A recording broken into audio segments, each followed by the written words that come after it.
Watch as God starts to clarify your calling, and then you realize, am I going to take this step of faith to actually go there? As a leader, it isn't simply what I know and sort of propositionally, factually state. It's who am I as a person. Hi, my name is Angie, Richey, president of Life Pacific University. Welcome to the Speak Life podcast. Well, you'll get to hear from our staff, faculty, students, pastors, and special guests from our campus community. Make sure to subscribe to keep up with our upcoming conversations. We are so happy today to have you all here today. We're going to talk about the LPU Seminary. And what I love about this opportunity is to hear your voices and to just catch the vision. And I'm here with Dr. Ken Bringas, our director of LPU Seminary and the director of our MA in Theological Studies program, and MDiv. And the soon-to-be doctorate. And soon-to-be doctor of ministry, yes. So I would love to hear, I feel so honored with all these, these brilliant minds with me, but we want to talk about the seminary. But Dr. Ken, would you just share a bit about you, and let's just do introductions. Yeah, thanks, Angie. It's great to be here. I'm a pastor. I pastor full-time, and I've been doing that for a number of years. Mm-hmm. My gosh, it seems like I count it from the age of my oldest son, who's 21 right now. So at least 21 years full-time, and have been doing this with the school for about, I want to say 4 years now. Mm-hmm. Yeah, roughly. And and I'm married, 3 children, and it's been kind of a wild adventure. So, but yeah, it's what I've been doing so far, and a lot of my time during the week, of course, is divided between church stuff, family, and work for the school. So it's been a joy. And a lot of work. We are just growing the university, and LPU Seminary is really taking off. So, yeah, it's been a delight. When I took this job, I really felt like the Lord had something for me, like a unique contribution to. I didn't think that we, none of us, I don't think believe we all have the answers to everything, or that we've got the key. But I just felt like the Lord wanted me in this environment, because there was a unique contribution I was to bring to the table. And that's been unfolding, and I'm starting to get a feel for what that really is. So, yeah. Bill, tell us about you. Hey. So glad to have you here and to reconnect again. Thanks. Nice to be here. Yeah. So I do work in theology and philosophy. I've been around. I guess it's, like you can a little bit like, boy, we're hitting on he's crossed the 2-decade threshold. So I've been teaching theology and philosophy for over 20 years, mainly at 3 institutions: Marquette University in Milwaukee, Wisconsin School of Urban Missions, out of California, the Northwest University until recently, and really glad to join this team and work with some things there. I edit the journal Pneuma was co-editor-in-chief from 2020 to 2024, and 2025 and through 29, I'm editor of the journal. And great. Yeah, so I'm really glad to join the seminary. Theological education at the grad level is pretty much my core passion for me. So being a part of seminary and the growth that happens from that level of education and the trickle down from that to Christian communities is really important stuff. So I feel good about what I do in that life work. So. And to have you part of our seminary now and to guide graduate students, advising them, bringing your wisdom and your support, we're so blessed. Mm-hmm. Thanks. It's a pretty amazing team coming. Can you believe this? I mean, editor-in-chief of Pneuma, that's a big deal. He's so humble about it, but the Riches are here at the table. So David Moore. Yes. Scholar, musician, pastor. Hippie. Yeah. Well, I say hippie, but I came to Christ through the Jesus People movement, and 1970. And though my conversion, I wouldn't really date it for a little bit later. I still was trying to do my own thing there for a while. But, I've pastored really all my life. I planted a church in 1974 as part of a team, planted another church at the end of the late 70s that I was at for 25 years. And through a relationship with Jack Hayford, brought into Foursquare. I was telling Bill, I think I've been preaching now well over 50 years, almost every weekend. And but the last almost 3 decades, I've also been in higher education. And in fact, almost now, we're just a year and a half away from being in some kind of relationship with LPU for 30 years. That's wild. That's incredible. That. Yeah. So, but, my adage, you've heard me say it a million times, if you cut me, I bleed pastor. But I'm sort of known more now for my role in higher education. But it's just, for me, following Jesus has to do with the church and the field and where we intersect with our culture around us. So it's a delight to be back. David, you have always meant to be back. You were here for a while. Well, I've you always took a little sort break. of been here. You've always been here, but Yeah. to really have you here back as part of the seminary, specifically the doctoral program. So what will you be doing in the doctoral program? Well, I'll be teaching 2 of the core classes and working with faculty, working to help support the program in every way I can. This will be my sort of main gig now. It's your gig. We like that. Yeah. We want to be the main. We want to be the main. Yeah, it's the main gig. I've gone through a lot of changes as over the last 5 years. Lost my wife at 52 years in a battle with cancer, and then remarried. And I just feel like I have a lot of energy. I'm not a young guy anymore, but I like to think I think young. I like to think that. You do. I don't know how much that's true, but I have a vision. I kind of see this as convergence time for me, where kind of my history, my journey, both in the church and in the academy, is kind of coming together. And when you and I talked, there was almost no question in my mind. This is where the Lord's putting me. And so whatever time Jesus gives me, I want to give it in service to seeing new leaders, young leaders that are going to touch our culture and world for Jesus. Yeah. So, Doctor of Ministry, I was telling our faculty the other day, we were talking about, they wanted me to present on the program and all of that. And I started out by talking about how in the history of the church has always had doctors. Oh, yeah, absolutely. Right? And this idea that Jesus is our healer, but the church has many doctors, that Foursquare has an opportunity now to actually be forming doctors of the church. That's right. And to have someone like yourself with all the wisdom and the skill and the experience that you've had in both academia, biblical scholarship, history, Christian history, all of that, Pentecostal theology, I think is going to be so formative for the incoming cohorts and the students that will be in the DMin. So it's such a delight. Well, and it's exciting, really, to be a part. There's just a sense of God's grace and momentum on the university as a whole, but I think in particular with the seminary right now. Yeah. So 102 years old. That's how old, not you, David, but Life Pacific University.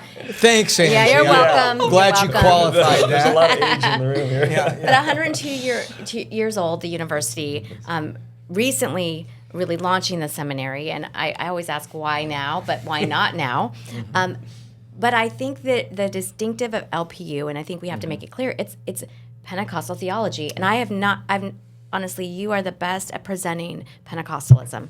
You've spoken to our faculty many times, but the last presentation, I think I've quoted you many, many times in my presentations because you made it so clear to me, and I know why I do what I do, know why I'm a part of this tribe.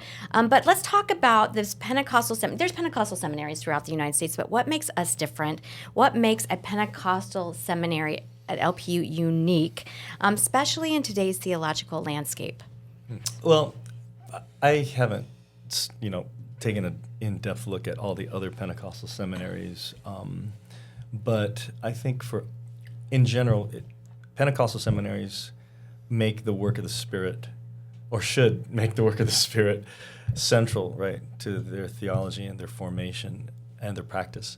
But in terms of what I've noticed from our seminary in particular, I love the fact that we are all about the integration of, we talk about head, heart, hands, this idea that we're forming you intellectually, we are forming you spiritually, right? And then we're also wanting to form you in terms of ministry skill, and the integration of that, without dismissing the work of the Holy Spirit as central to that formation, I think is one of the things that makes us as a school unique.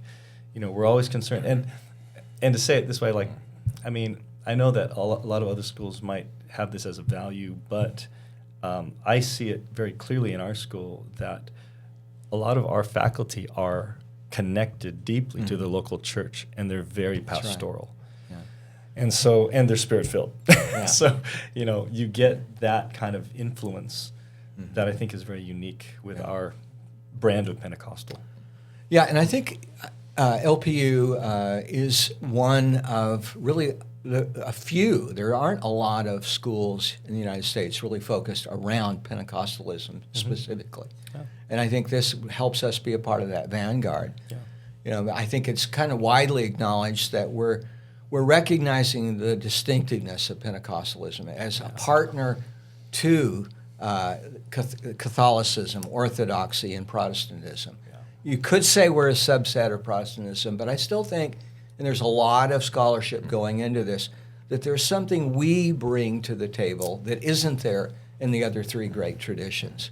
And I think we get to be a part of doing the work of scholarship and the work of teaching and preparing ministers within a particular orientation or worldview that really takes seriously the encounter with God. The experience of a relationship with God, that good theology can really only happen out of that relationship. Now, that can sound a little, like you're overstating it, but, I think of, an early 4th century monk who said, if you pray truly, you are truly a theologian. And if you are truly a theologian, you will pray truly. And I think that we need to capture that. And I think we're really at that kind of key point in the development. It's still a young movement, at least modern Pentecostalism. That's true. And I think we're getting to figure ourselves out, and LPU gets to be part Yes. of articulating who we are. And to do it with academic rigor, but at the same time valuing the encounter we have with Jesus Christ. Because that's what the Scripture says, itself. It's showing us that the theological task is united with our relationship with God. I mean, I think the New Testament shows a relationality in the theological task.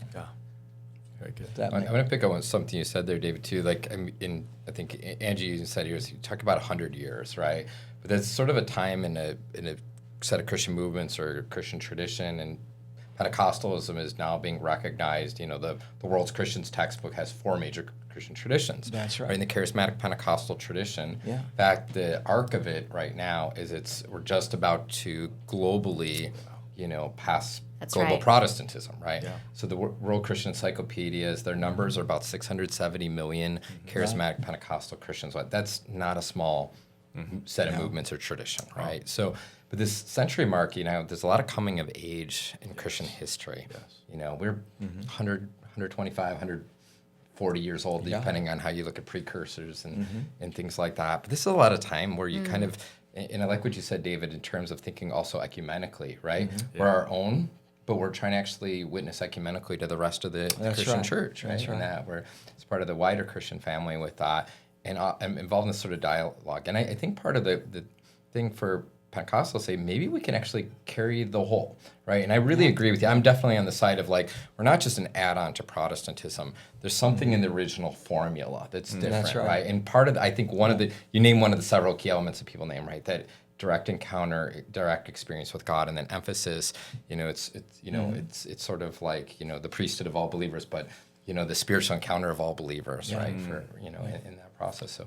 And that encounter unites us historically to the way theology has been done over the Christian centuries, too. Yeah. And I think, Daniel Costello has really helped us Sure. see that. Yeah. So, yeah. And I think there's one other additional element, too. I think on a social, cultural level, Pentecostalism has tapped into something in the modern world that we're in somewhat, and I've got an article coming out pretty soon on this, but somehow we tapped into some indigenous elements of modernity. Like we vibe with modern culture, yet there's some discontinuity in it. Now, I didn't come with it originally. Alan Anderson and his history of Pentecostal missions. Yeah. It's kind of on that, so even my own work on that is piggybacking off of that. But there's something we tap into that's sort of indigenous. Like we get the culture, and then we also break hard with the culture at certain other elements with that. And, just you think of the Christianization of, Roman empires, et cetera, like that, some of these things, those are some of those similar dynamics in Christian history. So I think we picked up the mantle, and I think in terms of seminary education, we can pick up the mantle now, right, and do that. And then with the decline of some other Christian traditions in terms numerically, at least for them, and rooting them on to to grow again and recover in some ways in that. But certainly, maybe it's time for us to carry the water for Christian tradition. And so, stepping up like this way, speaking with our own voice, drinking out of our own wells, is a powerful thing for us to do right now. That's right. Blooming where we're planted. Blooming where we're planted. And I think of the doctor of ministry with, it really is in Pentecostal leadership, which is that unique. It's relevant. It's what's happening globally. David, you mentioned three things that Pentecostals bring. Like, what is it that we bring? How, in terms of our degree, but just what we do as a movement, as a people around the world. What is our unique contribution? Well, I mean, Bill's touched. I mean, I think Harvey Cox said back in the '90s, from Harvard, that Pentecostalism is a religion made for travel. It's Made easily for travel. owned. I love that. Oh, But it's goodness. easily owned by cultures because our identification is to the day of Pentecost. Yep. And so in some ways, I think it helps, cultures have this kind of fusion of horizons. It's the adage of, Acts 2. This is that. We have an encounter with God. That's the same encounter they had with God. And it has a way of bringing together, the New Testament to the present without ignoring Christian history, though, or recognizing the Spirit's work. But I think, if I could I come back? I wanted to mention when you were talking about this integration. I think that's another contribution we bring, is a recognition that theology is fundamentally transformational, that it changes our life, that we become different people. Spiritual formation has been something that we've seen an emphasis in the last 30, 40 years in the academy, particularly in the seminary. And I think that we're ripe to explore. In one sense, again, coming back to this idea of vanguard, Pentecostal leadership, when we talk about Pentecostal leadership, what I think helps us there is it's virgin territory to actually say what's unique about being leaders within a Pentecostal context. There's not a lot out there. So our students and their projects are going to be able to make a real contribution because we're coming at our study from a worldview that's oriented around, this what I've called a Pentecostal ethos or Pentecostal kind of character. And to me, that's one of the exciting parts of what we're doing with the seminary. Because I think fundamentally, Pentecostalism, at least at its best, maybe not always the case, but at its best, is it unites both belief, practice, and affections. Yeah. And I think that's exactly what our culture needs right now. Yeah. A kind of authenticity spiritually, a focus on character, and the people we're becoming. As a leader, it isn't simply what I know that I can sort of propositionally, factually state. It's who am I as a person? Yeah. And who are we as people in terms of our own obedience to Christ? And I think that these are things that sometimes aren't maybe front and center in the seminary process. Yeah, and we get to be a part of that, I would say. Yeah, no doubt. Yeah, I think that what you said about both of you have been speaking to this idea that Pentecostalism is sort of maturing. It's coming of age. It's growing up. We're at the table now. And seminaries and programs like the Doctor of Ministry are instrumental, really, in giving voice and sharpening thinking around this, especially for local church leaders, pastors who've been in the movement. They kind of know what their tradition says and how it feels and how they should practice ministry and things like that. But this really deepens their understanding, and it adds substance, right? And I think even for someone like me who came in and out of the Pentecostal tradition, because I got it's a long story, but in my journey, part of my journey was that I kind of moved away from it because of the abuses of it, and like we talk about, it always hasn't been healthy, right? And so there were times when we could talk about that. We could talk about that all day.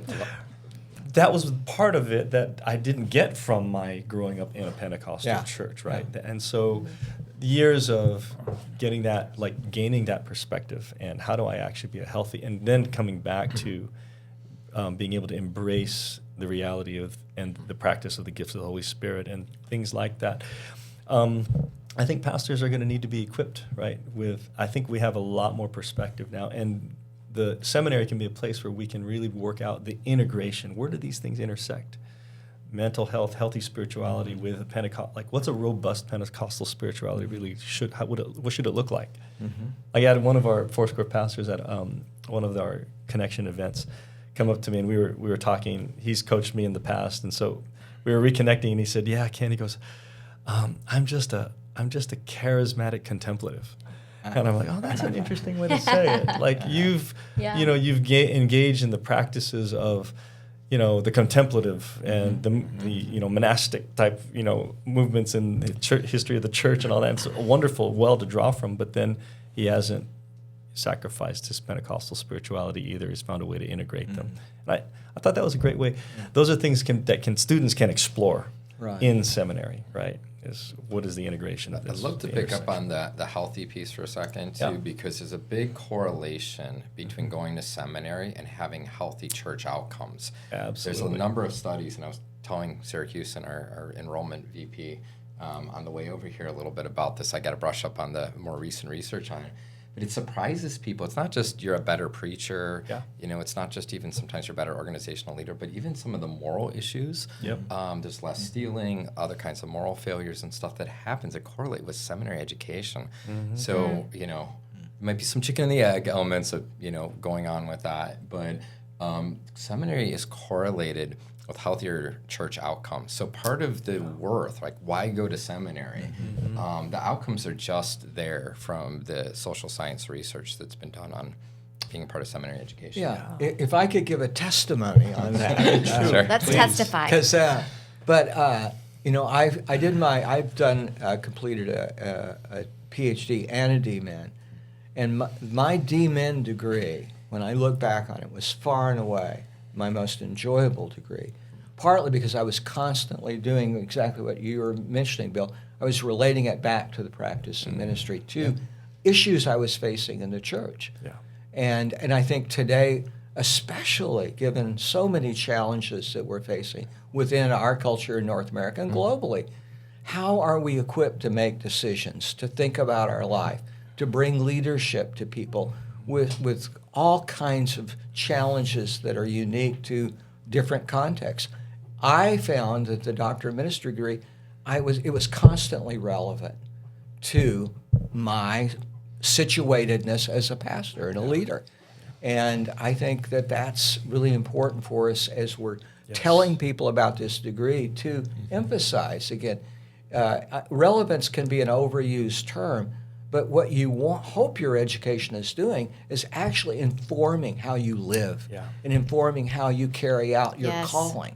And I think we are at a point in which we need, within this uniquely Pentecostal contribution to the global church, that we're helping leaders find their way to articulate and to make real contributions to scholarship and to the practice of ministry. Because this is the uniqueness of a Doctor of Ministry degree. It's related to the vocations of our calling. And it's a professional degree. It's a practical degree. And to me, it resonates with Scripture. The Scripture is not a theological textbook in the classic way we think of theology in the Western world. It's a practical, everyday, ad hoc theologizing. Paul wasn't writing a theological treatise when he wrote Romans. He was writing a pastoral letter to help people live out their faith. So I sound like a preacher. I would say preach. I would say preaching it. preach, because one of the biggest challenges I see is the church over the years has pulled away from the academy, because honestly the academy has developed maybe malformed disciples that are all theological and no practical. They're not embodying the formation that happens within the context. So that's our passion, is this creating degrees from certificate all the way to doctorate here at LPU, that people are well formed and they love the church, they love God, they love people better, absolutely, and are living it out. It's kind of like the goal of finishing well is to be in love, more in love with Christ at the end of the journey than before it. Yes. And students that come through seminary education should be more in love with Christ. That's right. That's the goal. Be at the end of that education than when they first started. I know Bill would agree with this, but to me, good theology makes us love Jesus Yeah, more. Absolutely. It should put us on our faces. Good theology Good theology makes must help us love Jesus more. Yeah. Or Well, make us I love think Jesus it does, where Yeah. we're well taught when we see who Christ is, who our God is. We reflect upon Him, contemplation, meditation. I mean, it leads to worship. Good theology also leads to worship and adoration. And if I could just say one other thing, you mentioned earlier this idea of doctors of the church. You know what we miss sometimes, and I think maybe it's part of kind of the orientation that we've had coming out of modernity, but we forget that the great theologians are almost always have been, pastors, parish priests. I mean, we think of Augustine, we think of Luther, we think of so many of the great contributions coming to everyday theology came from practitioners who were theologically grounded and had depth. And I think that's what we want to recover within our tradition as Pentecostals. Yeah. I don't think that people know the Pentecostal Theological Guild. I don't think people who know it are worried that you're not going to become more in love with God, right, by studying further. So this kind of context, does people have any fear of that? I mean, you're going to change your ideas, right? But being unafraid to change your ideas, because I don't know too many people who have regrets, right, in going through our educational processes. I also think there's this element of even self-care that sort of happens with this. Absolutely. I know pastors, Absolutely. like I pastored a church in downtown Milwaukee, Wisconsin for 7 years. Like you're carrying a lot. I had an absolutely great congregation. I told people I had one of the most wonderful, easiest congregations ever. We had a great time. So, but there's pressure on a pastor and everything. And so, your theological education and each of the community you're involved with in seminary education, there's some just sort of natural care that you get being with your peers, and it's for the most part, it's a really healthy experience. You just got to carve enough time in your weeks to be able to handle this. That's the thing I always worry with people. There is about, a price. Right? There's the price. Yeah. The price is your time, right? And you got to carry that out. But as far as your spirituality and your growth, those are things I don't really worry about. I know that's out there sometimes, but it's more in the myth category. Yeah. Well, I mean, coming from a mental health perspective, I'm a licensed therapist. I mean, I'm in education. I am helping to steward and serve this university well. And what I love about education is the transformational aspect of it.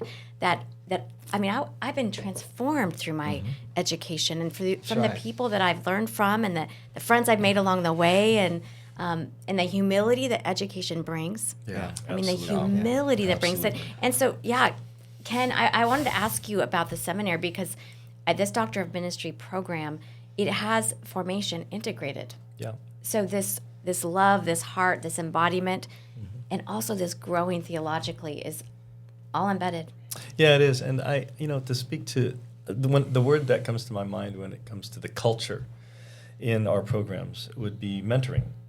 And and mentoring kind of in the broadest sense, I've studied a little bit of Bobby Clinton's work on leadership emergence theory and just the importance of mentoring. And this is kind of what we teach in the graduate school.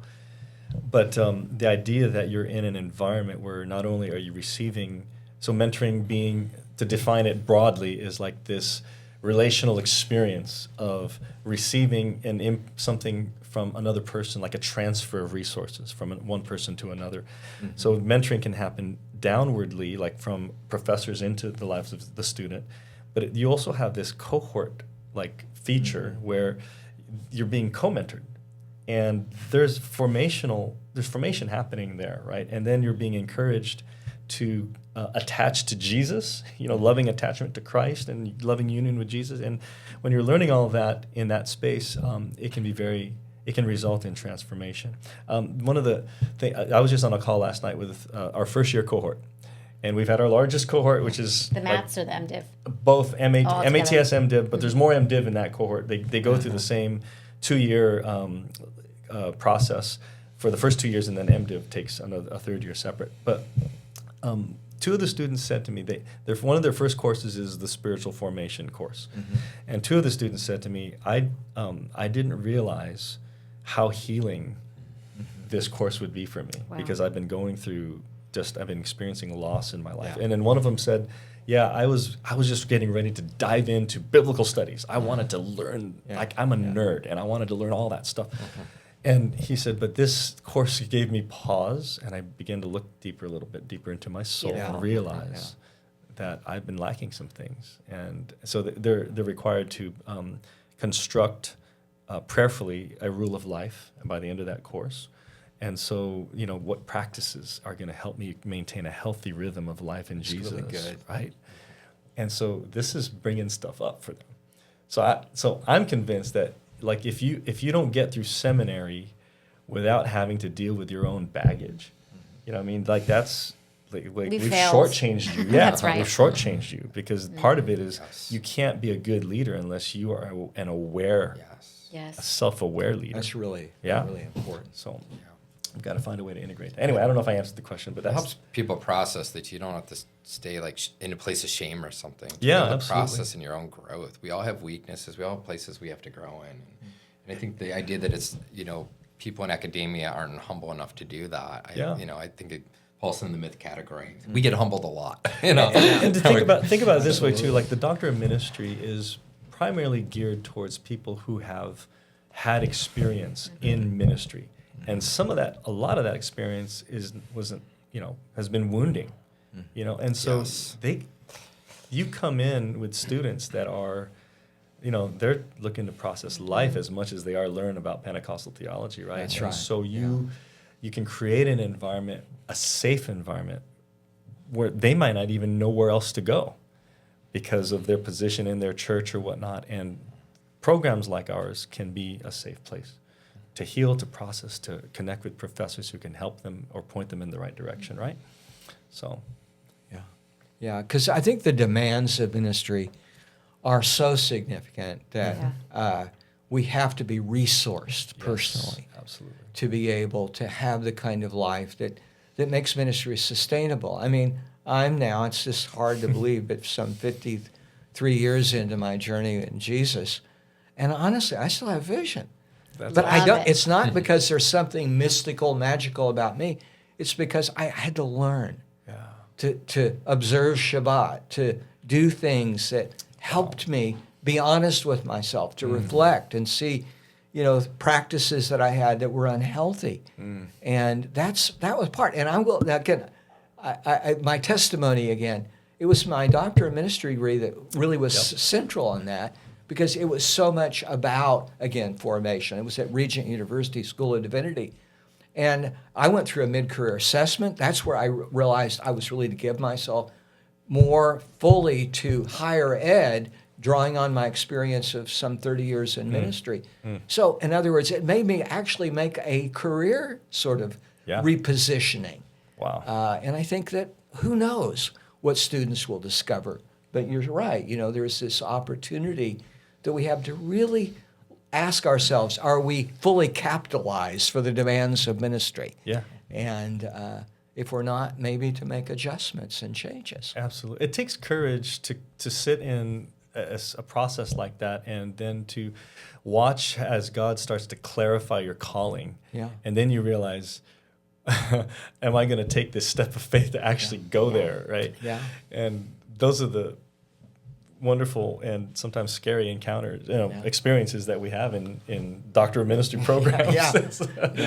But when you go through those processes and you come out the other end with the growth and the health that comes from it, you just want to tell others about it. Yeah, so it's testimony. It's testimony time. Yeah. Okay, so we should testify now. So when I did my doctor of ministry at Fuller, and one of our professors walked in, and one of the first things he said is he said, most of the doctor of ministry students that come through here are trying to close a door. And it was like a prophetic word to me, because that's exactly what I was trying to do. I'm like, why do I feel so like I'm here I don't even know what I'm doing here. I'm just following it was an unusual set of circumstances that guided me to go back after 15 years to get my doctorate in ministry. Yeah. And like, I don't even know if I'm supposed to be here. And when he said that, I was like, okay, it just nailed me. And so those kinds of experiences, I think, would really add to the transformational component of being in programs like ours. Right? So it's... Well, it takes you from being unstuck. That's what, again... Yep. Education is so powerful, it'll change the world.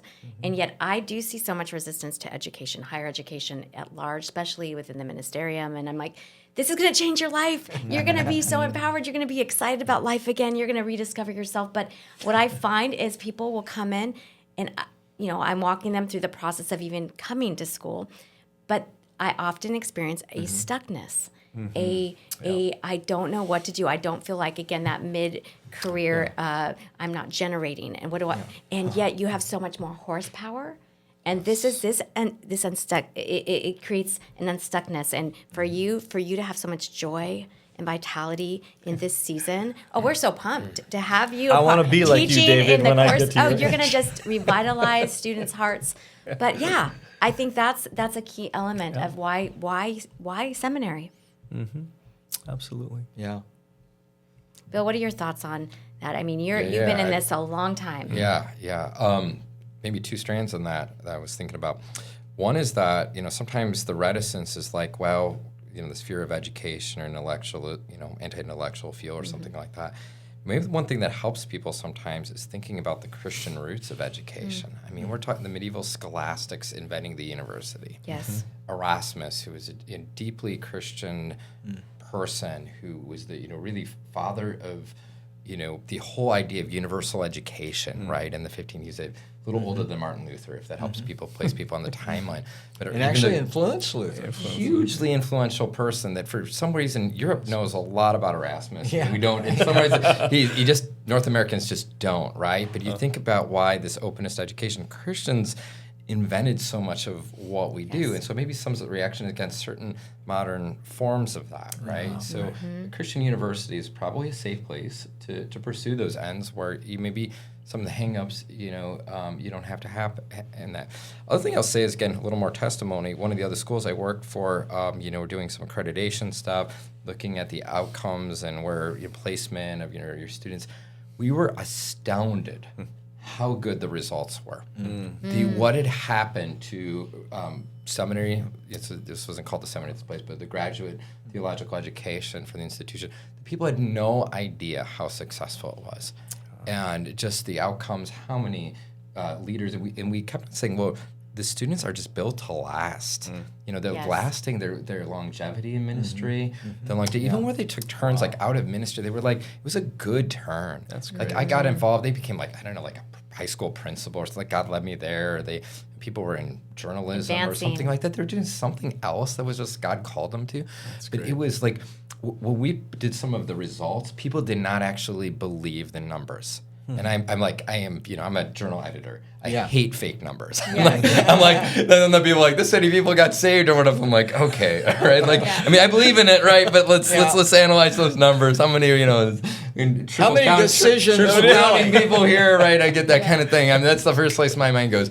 But I felt like I was like an apologist in a couple of settings of like, I'm not kidding. Like the people like, I don't even believe the numbers. I'm like, I worked with our work studies. We double counted the numbers. I'm like, this is too good to be true. But I do think sometimes the outcomes for graduate theological and ministerial education are just outstanding. Yeah, they're outstanding, and I've seen some of the data, but it's not the narrative. It's not in the narrative. But I would say that the launch of the MASL, the MA in Strategic Leadership in 2012, I think it saved the university in a way because it brought relevance again. All of a sudden, we are impacting students around the U.S. and the world, supercharging their lives, and the outcomes are tremendous with MAs. I mean, almost 500 graduates within our Foursquare Church and beyond. And they've gone on to plant, pastor, take on promotional oversight of different organizations. Many have gone on to get their doctorates, and it's been so fruitful. I mean, I have people that are graduates come up to me and cry. They're so grateful for it. And I'm like, okay, this is why we do what we do. So it's beautiful to see. And we're helping students. I won't mention the name because it would be, I think, inappropriate. But I've spoke or lectured in the MASL since the beginning. Yeah. And in one of, I think, second or third year cohort, a very, very well-known leader in Foursquare came up to me, because what I do is I introduce people to Pentecostalism, try to help them see that it's a pretty wonderful place to be in terms of an expression of the Christian church, because there are a lot of stereotypes and there are a lot of reasons people should be suspect of maybe things that have happened. I mean, some of the worst preaching I've ever heard was in a few Pentecostal churches. But I'm trying to help students see that we really have something to contribute to the whole church. And doing that without restating it, this person came up to me after the first half of the lecture over lunch and said, I called my wife and just told her I'm ready to be Pentecostal again. Because a lot of times we don't understand who we are. And sometimes the quest for education can be an escape of Pentecostalism, because we don't want some of the bad things that have often been associated. And I think that's something we should think about when we're talking about graduate education, and particularly the seminary, is maybe we will be willing again to be Pentecostal if we understand what Pentecostalism really is and the impact it's made. It's changed the landscape of global Christianity. And That's right. So I think we should be grateful for our heritage, not by in any way ignoring some of the problems we've had, but we're just coming into our maturity, I think, as a movement. It's just recently in the last 20 years that we've actually seen theologies being written now by our own Pentecostals and doing it within, again, the framework of Pentecostalism. And, and they're being published by major presses.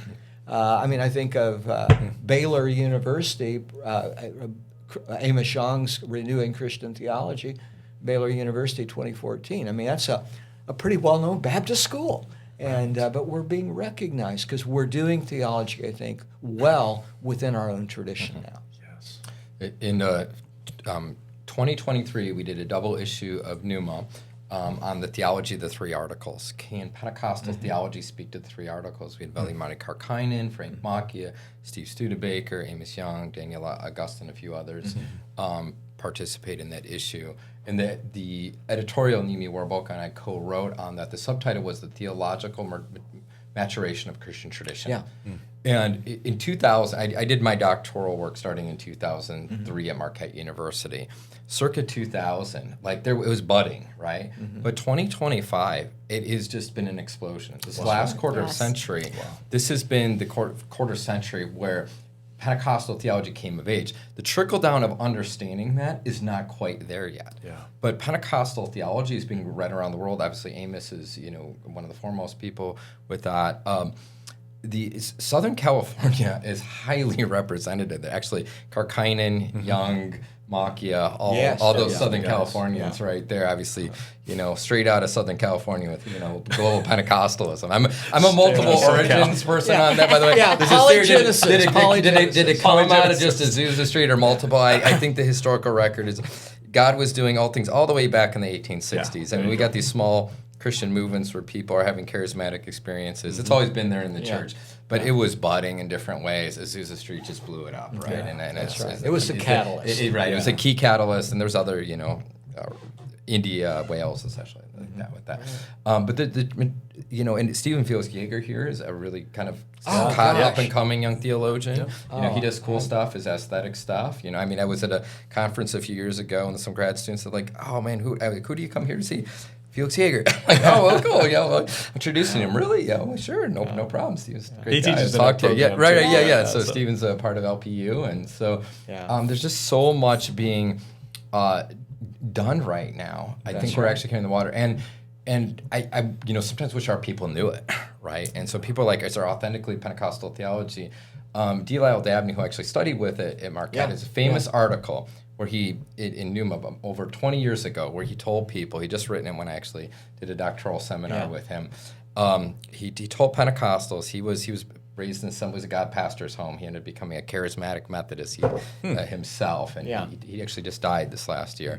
But Lyle said we need to throw off Saul's armor and pick up David's sling. There you That's go. Be a right. Pentecostal. That's a good way to say Stop throwing on, great, your evangelical brother and whatever like that. Throw off Saul's armor. Yeah. Be yourself. Yeah. That inspired Amos Young. Wow. He and Frank Macchia were old friends. All Wow. so they, the whole crew, Yeah. I think, really was we just needed authorization to say, let's be us. And this actually happened. That's right. And so I want people, in the pews and pastors to know, is there authentic Pentecostal, theology that it's just not, Spirit baptism, as Frank Macchia says, is our crown jewel, right?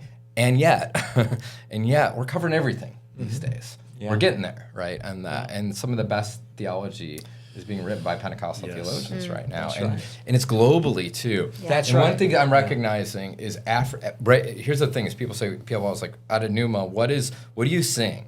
Here's the thing I'm saying: we've got about 25-30% of our submissions are coming from the continent of Africa right now. Yeah. Yes. Wow. African Pentecostal theology is coming of age and is exploding Yeah. right now. Wow. J. Kwabena Asamoah Gyagu in Ghana, Solomon Kagatle at the University of South Africa, Chama Konda, who's now principal, whatever they call it, at the Oxford Center for Mission Studies. It's just to name three, really significantly contributing African Pentecostal theologians. The Koreans have always been doing work over the last 20, 30, 40 years. The Asian Pentecostal theology is really coming of age. Indonesians, all over Southeast Asia right now. That's right. Yeah, so there's just a lot of different places. Global Pentecostalism is starting to show up theologically right Yes. now. And I'll tell you, our North American folks, we better get ready because they're going to run right by us. Well, and I'm already no. prepared for that. No, you're right. Bill, that's so true. And I think it's going to require humility on our Absolutely. part as North Americans. And I think that's another thing that we bring with this new program is, and really the university in general, like Pacific, is that we really want to see ourselves connecting globally. That's right. Absolutely. And Yeah. to serve not just the North American church, but to serve the global church. Yes. And we're going to have to do that with humility and in Yes. partnership. Yep. Because that's where it's still exploding. I think of Foursquare in Asia right now, in Yes. Indonesia, and places like that. I mean, we are coming alongside That's of right. them in you the go. best way we know how. We've got a lot to learn. We, From the we global do church. have a lot to learn. Even in Europe right now, the European, there's some small growth. I don't want to get people overly excited, but there's some small growth going on among the European churches. I mean, there's, and I think some of their churches are healthy right now too. I was at Regents, your sister school in Malvern, in the UK, just a few months ago, and the theology, the European Pentecostal are punching well above their weight, both theologically and in terms of social influence. And some, not to get too excited, modest growth, but I mean, any modest growth in Europe for churches right now is, Any is growth a right win. now. Right? Any growth. But it's happening. I mean, I sat with the an Elam youth pastor there, in West, the West Midlands or whatever they call it in that region. He's saying, he's like, I just had 4 students, secular students, show up at my youth group out of the blue. Incredible. And just start coming to faith. And so you just having these sort of elements in places like Europe even right now. So good things going on. They can edit this part out if they want to, but I just needed to say this. Love When this we're talking prophecy. about the Pentecostal movement coming of age, and like a lot of our younger pastors and leaders coming up, because they haven't been exposed, I think, to the growing body of Pentecostal theology that is really authentic. I'm just coming out of our own movement. They just resort to reform theology. Yeah. And add a little Holy Spirit to it. Kind of like our Yes. Pentecostal Foundations of Pentecostal Theology book. Yeah. And wouldn't it be great one day, if we were able to actually write a Pentecostal theology work out of the Foursquare that would absolutely. be representative of the growth. Yeah, of the and again, I know Pentecostal this. I don't know what we'll do with this in terms of editing, but I was on the doctrine committee at the point we were revising that, and in conversation with and just really wanting us to say, well, this is wonderful. This work has served us well. It has its place still. It has a place. But what if we were to put together a team and write theology from the current place Yes. where we are today? And, with a kind of fresh vision for that.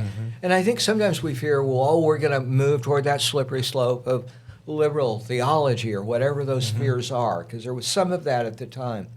But it's not that. It's wanting to recognize what God is doing today, that God is working, absolutely. that the church is vibrant, that the church is alive, and that there is good, solid, biblically grounded theologizing going on within the Pentecostal charismatic tradition. And Spirit-filled Christians and movements are addressing relevant issues of injustice, speaking truth to power, Yes. around the globe today. So we're afraid of it here in North America because it smacks of going far left Yeah. or whatever. But around the world, this is what we can learn from the global Yes. Pentecostal movement, is they don't have that. Well, I'm reading the prophets right now through the First Testament, and I've been shocked. Not shocked, that's probably an overstatement, but I've been caught again by their call for justice, yes. their call that challenges the people of God to recognize our responsibility to care for the marginalized and the dispossessed. Yeah.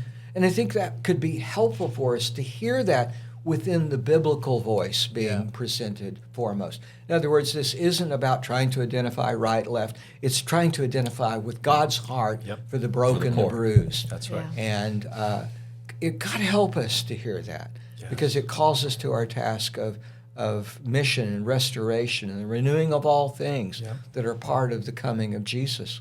And so, yay, And I hear, come Lord Jesus. Come Lord Jesus. Jesus. What I hear is excitement, and I know just working with the next generation, the younger generation, they want to be a part of this. Something that is vibrant, alive, justice-oriented. It's about helping others. And again, you mentioned, a lot of the default is going to colleges and universities that are reformed. They might want to have one Pentecostal class, but they're coming out of the university unprepared to deal with the move of the Spirit at Yes. camps, unprepared to deal with the things that are happening. Students are having spiritual experiences. Women in the church are rising up. Oh, yeah. How are we handling this? And the younger generation wants to be a part of a forward-thinking, vibrant movement. As a theologian, I think, and I have a number of Reformed friends, but I think they've done a good job of marketing themselves Oh, as my like the goodness. default sure. Orthodox That's right. Protestant truth, right? Yeah. And you can fault them or you cannot fault them for that.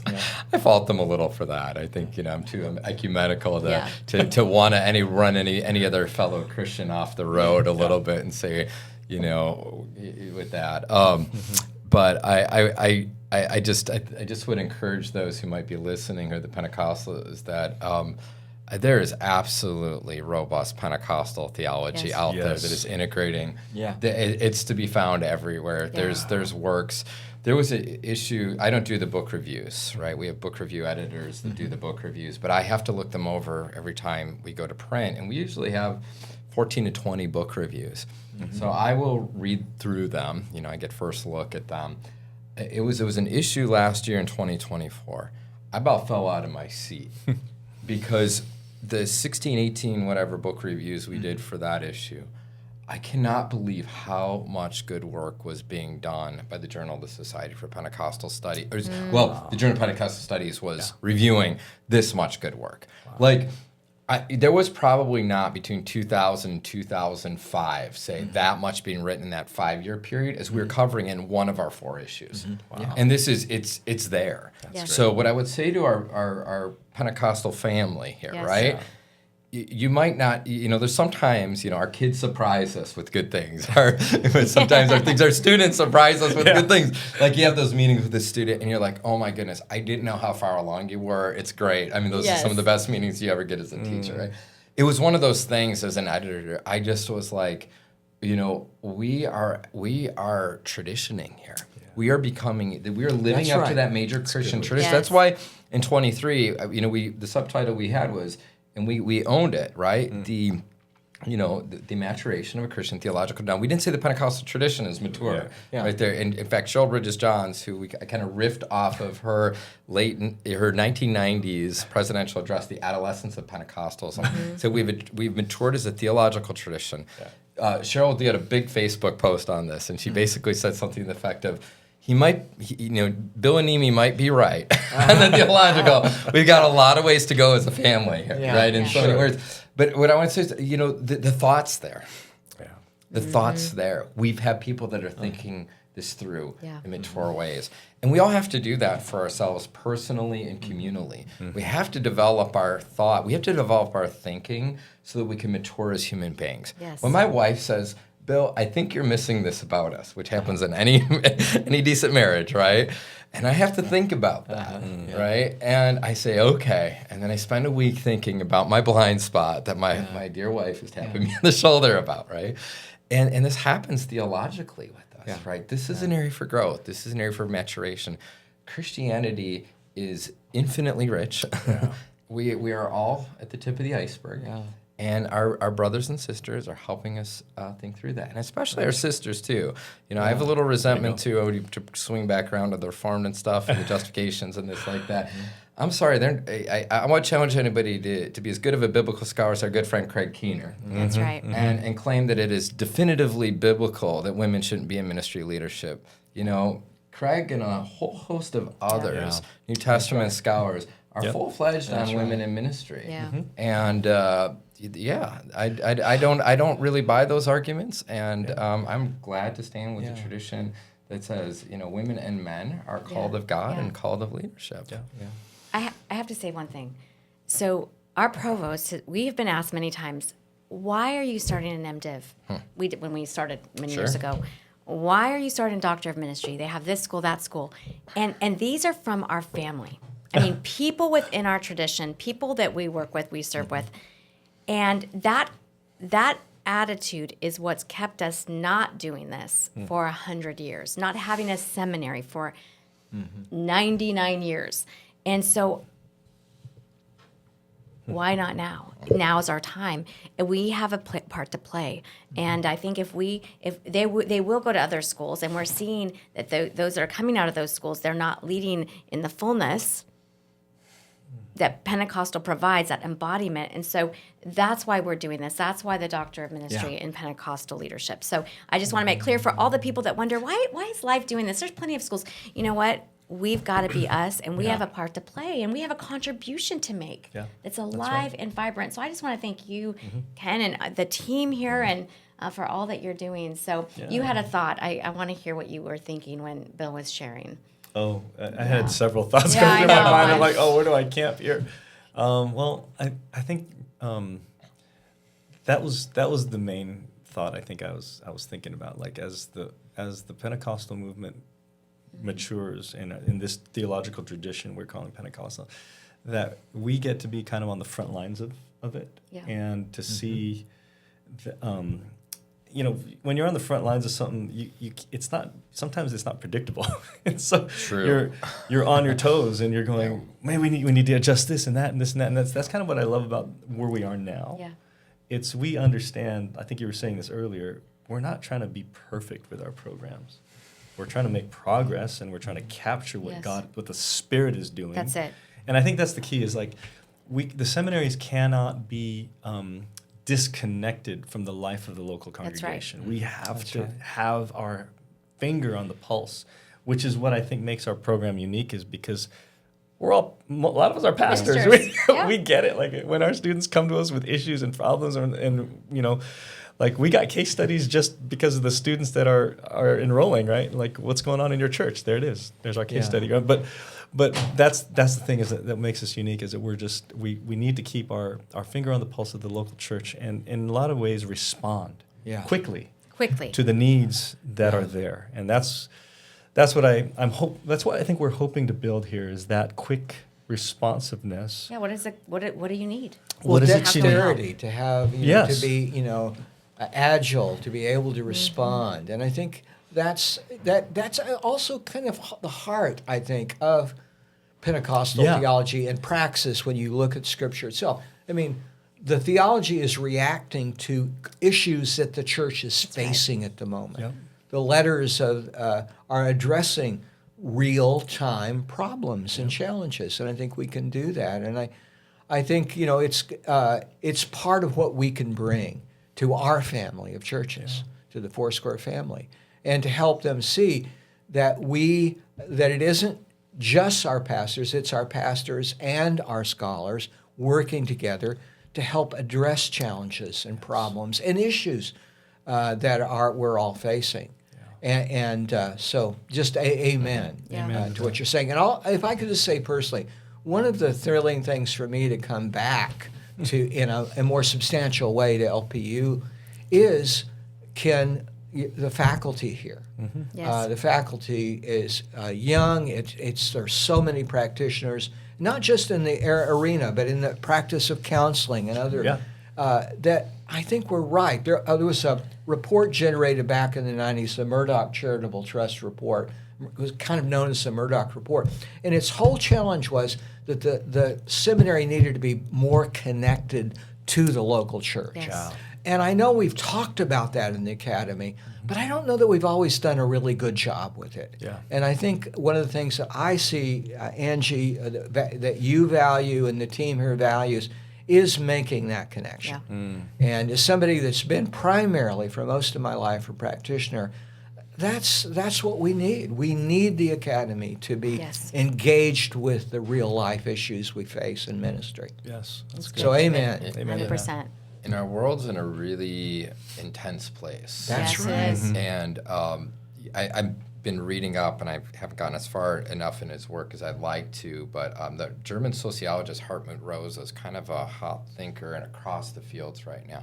He's got this theory of social acceleration, that modernity has all been kind of upping our control of the world. We kind of get to things like the iPhone, right, which I have in my pocket here, right? And we can do so much, but at a certain point, it's this theory of social acceleration that we've invested so much to it, but we've hit this sort of crescendo, this high point of intensification right around 2015 to 2020, this vast pluralism that's hitting our world, and we're over the top with it. Like, for first time, humanity is like, we think we're controlling the world, and it's all the more out of the control, and we have these vast pluralism we're living in. And so if you feel like we're living this out of control age, it's because we are. Yes. Like we've never seen before. It's unprecedented, right? And so we're facing really challenging times. And I think some of that stuck is like, well, do I retreat back into this? Do I live in the chaos? What do I do? And I think that's why these programs can be so healthy for people, is because then you can be with people that are going through similar things with you. You can study things at a more advanced level here and really work on yourself. That's right. And that. I recently did a unit of clinical pastoral education, church chaplaincy this summer, 10 weeks, tenants at the Seattle Veteran Administration Hospital. And I went back for the first time. I had not been a student since 2005. And it was amazing. I had a Church of God in Christ educator, right? And just the growth of putting yourself back in there and doing that. I cannot tell you, after 20 years of teaching and leading, how healthy it was to submit myself to my educator, and who's actually a fellow Pentecostal minister, I love that. And to just take a time of growth in healing, and it was one of the healthiest things I've done. I am way healthier than I was at the start of the summer fight, right? But I love that, great to Bill, hear. because I think the best teachers are those who are still learning, saying, That's right. come learn with us as we're learning. And we know that. You're pastoring a big church, small church, whatever, and it's like where you need to grow, and to just be able to be in those positions or say, I want to be with people I trust. Be part of this growth process. You're going to care for me, you're going to love me, then I'm going to be able to share some of my weaknesses. I can tell you that it was like my first week in clinical pastoral education, where I just got to lay some of my weaknesses, my strengths, my failures on the table, and just process through them. I know, Angie, you're a therapist, right? That's well When you do said. that, how do you grow? That's We're right. all, we can go We're real all Pauline. humans. I don't have to quote Paul here. We all know it, right? Yeah. So let God take our weaknesses and let it grow from that. So I think it's part of what happens. I think, MDiv, Demon, why do you go through those lengths it's really not just about like attaining a degree or attaining knowledge. That's right. It's about the spiritual and theological growth is spiritual growth. Yeah, absolutely. Theology is discipleship of the mind, and to be able to be a Discipleship teacher of of the the mind. church, right? You've got to. That's Augustine, right? Yeah. And to be a teacher of the church, right? We've got to keep on growing in that lifelong journey that will never end. All the great theologians keep changing their minds too. It's so funny, It was, I had somebody present recently on C.S. Lewis on his understanding of suffering and pain and that kind of thing. And C.S. Lewis shifts through the loss of his wife to cancer, right? He was the young C.S. Lewis, pain's God's megaphone to rouse a deaf world.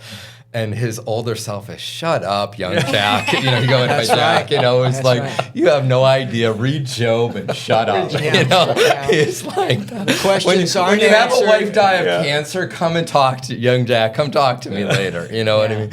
So there's Christian wisdom. It's not that the young C.S. Lewis is totally wrong or whatever like that, but we all go through these maturation growth processes and throughout our lives, and that's part of the process that more advanced education just allows us. You can do that on your own in some ways, but these processes let us do them in community. Absolutely. What I so value about where we are as a university is we have moved towards the church. Ed Setzer wrote an article in April talking about the future of theological seminaries, and the ones that survive are going to be connected to the church. And so I think about LPU delivering education of, our online undergrad at the microcampus level. We have 17 around the U.S. And it goes back to, Bill, what you were saying about how the church was really the place of education formation. And now we've separated ourselves. Now it's time to get back together because we got work to do. Right. We got people to disciple. We got work to do. We got to become alive again. And I'm so happy that you did that chaplaincy. I just am so excited for you. And so much about what we do at the seminary is connected to many people that want to go into chaplaincy or are chaplains. So it's beautiful.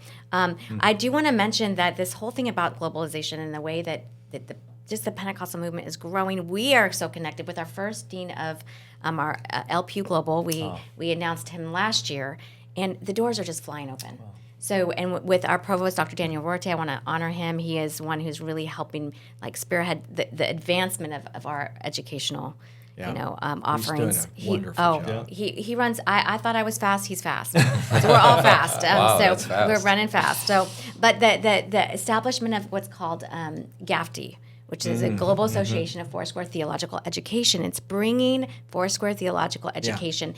Institutions that we don't even know about. There's probably thousands. Yep. We've just discovered schools that have over 1,000 students. I mean, it is so incredible. It's a way to get everyone together and to start to think and share and collaborate.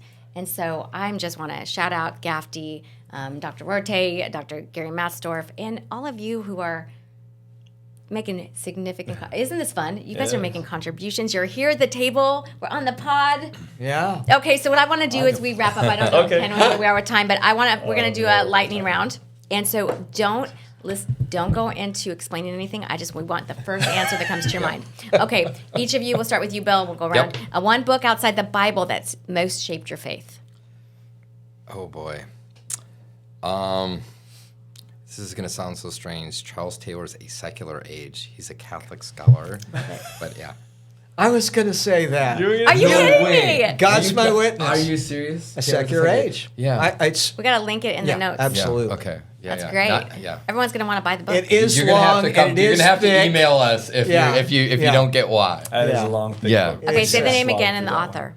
One more time. Charles Taylor, Taylor. A Secular Age. Okay. And it is dense philosophically and historically, but it's fabulous. Fabulous. Yeah. Okay, Ken. Surprised by Hope, N.T. Wright. Oh, That's just I love that one of book. my. Yeah, it's, as a pastor and as a scholar, he brings those two worlds together in ways that really helped shape just solidify my own views on Love that. Okay. new creation. Next question: coffee or tea? Why you study? Coffee. Coffee. Coffee with Coffee. Coffee. All right. Favorite? Oh, I don't know if you got favorite Pentecostal hymn or worship song. awesome God. I know it's corny, but I love it. You're aging yourself, Bill. You asked the wrong guy. There's so many coming. But it does go into the I have to go by God. It's a right great- now. Oh yeah, right now. Right Exactly now. right It's a little older, 4 years or so, but Bill My Life, I love the chorus. Yes.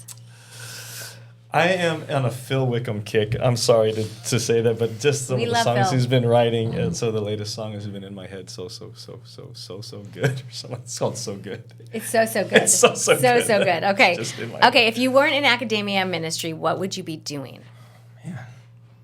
Meteorologist. Are you kidding? No. I love it. Coaching. Go ahead. Good. I thought it was going to be like a musician. Meteorologist. Well, yeah, that would probably be second. Would be the rock star Rock star. I came to California to say. be, but didn't turn. I did good at hippie, not good at rock star. Everybody thought I was going to be a lawyer when I was growing up. So you argue well. Okay, what about you? I would be coaching something. Coaching something. Well, you're a coach. My kids, What do you I coach, life coach, Yeah. but I also, my kids all play competitive tennis. Well, two of them now. So I don't know. I see myself as a tennis coach. Okay, a couple more. You guys ready for a couple more? Yeah. A theologian, pastor, president you'd love to have coffee with.